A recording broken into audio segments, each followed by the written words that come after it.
Shabbatón agrícola. Las festividades bíblicas tienen muchos aspectos de significado que son paralelos entre sí.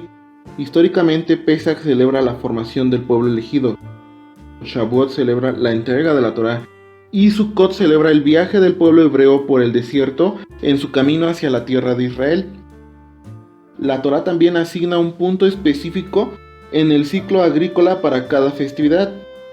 Pesach es el brote del grano, Shavuot es la cosecha, y Sukkot es la recolección y el acopio de la cosecha.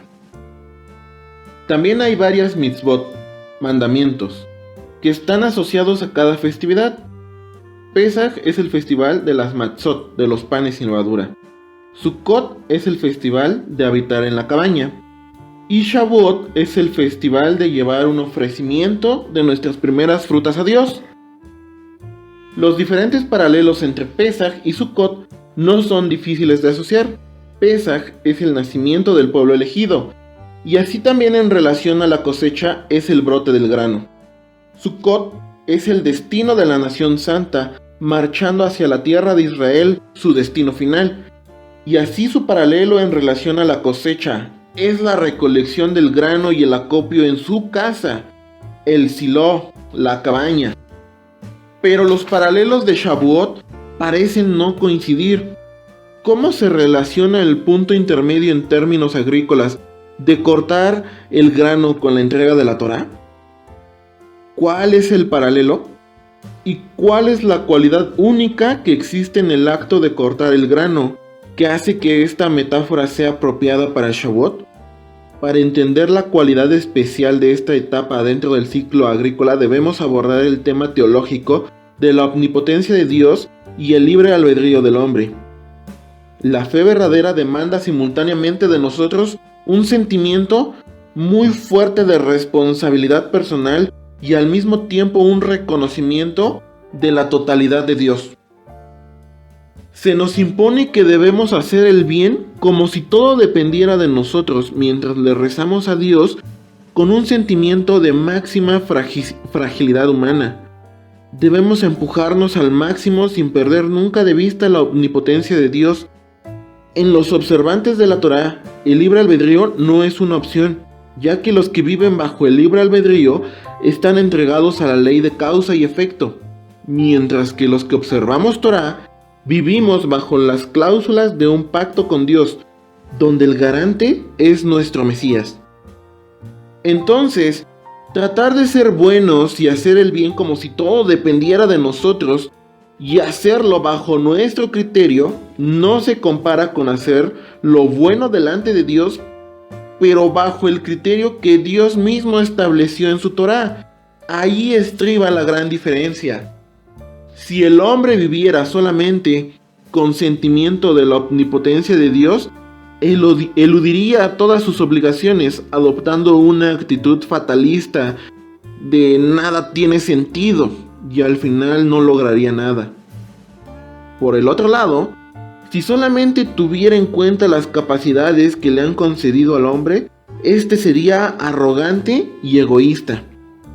Lo que generalmente pasa es que terminamos inclinándonos emocionalmente hacia una perspectiva o la otra, dependiendo de las circunstancias particulares.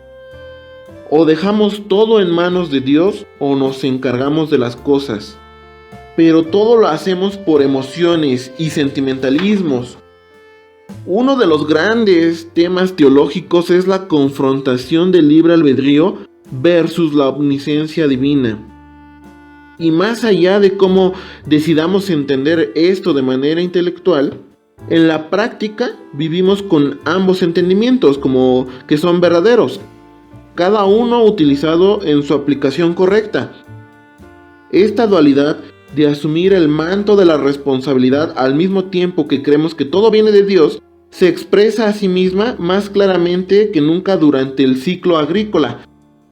Desde que la semilla es plantada hasta que el grano es cortado, solamente Dios está involucrado en su desarrollo. El acto de cortar el grano marca el comienzo del rol del hombre para poder procesarlo, trillarlo, aventar, tamizar, moler, etc. a través de sus acciones del grano, se convierte en alimento comestible. En esa crítica intersección de poner la hoz, la guadaña en el tallo, el grano pasa del dominio de la providencia divina al mundo de la responsabilidad y la capacidad humana. Un puente similar entre dos dominios se expresa a sí mismo en el momento de la entrega de la Torá. Antes de que la Torá fuera entregada desde el cielo, el mundo era el espejo de Dios, quien era el único creador y maestro. Ha sido señalado que el número de generaciones desde el comienzo del mundo hasta la entrega de la Torá son 26, que es el valor numérico del nombre inefable de Dios, Yud-Hei Bat-Hei, connotando que todas esas generaciones vivieron solamente como una expresión de la benevolencia de Dios. Ellos no tenían una misión clara que los definía como merecedores de la existencia por sí mismos. Sin embargo, una vez que la Torá fue entregada al pueblo escogido, entonces se le asignó una misión al hombre. Ahora, él es responsable del mantenimiento de la Torá y de promulgar su código moral. Depende de él construir o destruir el mundo. Incluso en el relato de la creación hay una pista del rol futuro del hombre. El sexto día de la creación está escrito de una manera que alude al sexto día en que sería entregada la Torá. La creación del mundo por parte de Dios estuvo condicionada a la futura aceptación de la Torá por parte del hombre. Puede que todo haya sido obra de Dios, pero todo esto dependía del hombre en su razón de ser.